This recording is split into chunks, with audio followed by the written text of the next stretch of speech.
Why the wealthy don't play the same game you're playing.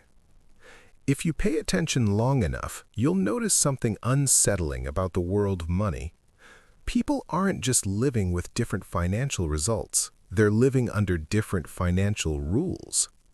Some people treat money like oxygen. It flows, it circulates, it supports movement and expansion. Others treat money like a prize they occasionally win and immediately spend. And here's the part nobody admits. The wealthiest people you see aren't winning because they're the smartest or luckiest. They're winning because they're playing a different game entirely. My name is Daniel, and I've spent over a decade studying how high net worth individuals think, behave, and architect their lives around money. And the gap between wealthy and non-wealthy thinking is no longer about information. Information is everywhere. The real gap is interpretation. Most people are taught to ask, how do I earn more? The wealthy ask, how do I design a system that earns for me? That single shift changes everything. Shift number 1. Money is a tool, not a trophy. Everyone loves the idea of having money. What they don't love is the responsibility that comes with managing it. Most people treat money like a reward for effort. Work, get paid, spend, repeat.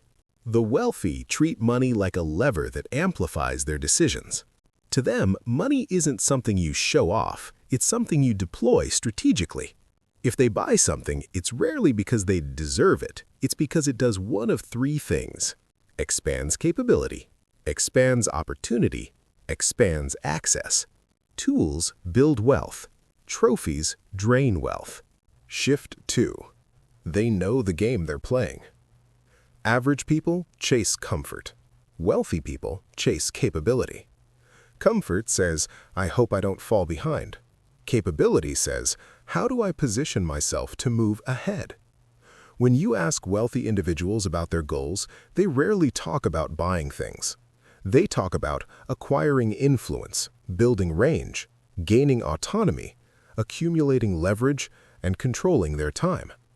Those are wealth outcomes disguised as life outcomes. Shift number 3. Capital has a job. Most people let money sit. The wealthy give money assignments. Idle money shrinks. Deployed money multiplies. Let's say someone saves $20,000. Most will park it in a bank and feel safe. The wealthy ask, what can this $20,000 build? Could it acquire a cash-flowing digital product? Fund a micro-business? Purchase equity? Buy expertise? Open a distribution channel? Capital with a job becomes capital with momentum. Shift number 4. Skills compound faster than savings. Non-wealthy individuals are conditioned to stop learning once school ends. The wealthy view learning as an investment in their future. They invest in specialized skills, networks, strategic knowledge, asymmetrical opportunities. Because the return on investment on a new skill set often outperforms the return on investment on any stock market. If a new skill can increase income by 20%, 50%, or 100% every year, that's a compounding machine. And once a person compounds skills, compounding capital becomes inevitable. Shift number 5. Ownership greater than labor. This is one of the most brutal financial realities. If your only economic strategy is to trade time for money, you are capped by time. Wealthy individuals obsess over ownership, equity, royalties, licensing, shares, IP, media, real estate. They know that ownership scales and time doesn't. The masses work in the economy. The wealthy work on the economy. They don't want a bigger paycheck. They want a bigger slice of the value they help create. Shift number 6. They build ecosystems, not paychecks. Wealthy people don't think in isolated actions. They believe in interconnected systems. For example, a business may drive revenue. Those revenue funds Investments. Investments produce passive cash flow. Passive cash flow creates optionality and time. Optionality creates more intelligent investments, and the loop continues. Non-wealthy individuals run a linear model. Work, earn, spend, hope for leftovers. Linear models don't scale. Systems do. Shift number 7. They respect time differently. Here's a piece most people miss. Wealthy individuals treat time as the primary asset and money as the secondary asset. Poor individuals treat money as the primary asset and time as the disposable one. This leads to opposite behaviors. The poor save money at the expense of time. The wealthy save time at the expense of money, because saving time produces the capability to create more money. When time compounds, everything compounds. They partner instead of competing. Average people play zero-sum games. They see opportunity as limited and winners as rare. The wealthy play positive-sum games. They collaborate, syndicate, co-invest, cross-promote, and build networks of mutual benefit. They know one person can work hard, but networks can work exponentially. A billionaire once put it simply, "If I see a room full of competitors, I'm in the wrong room."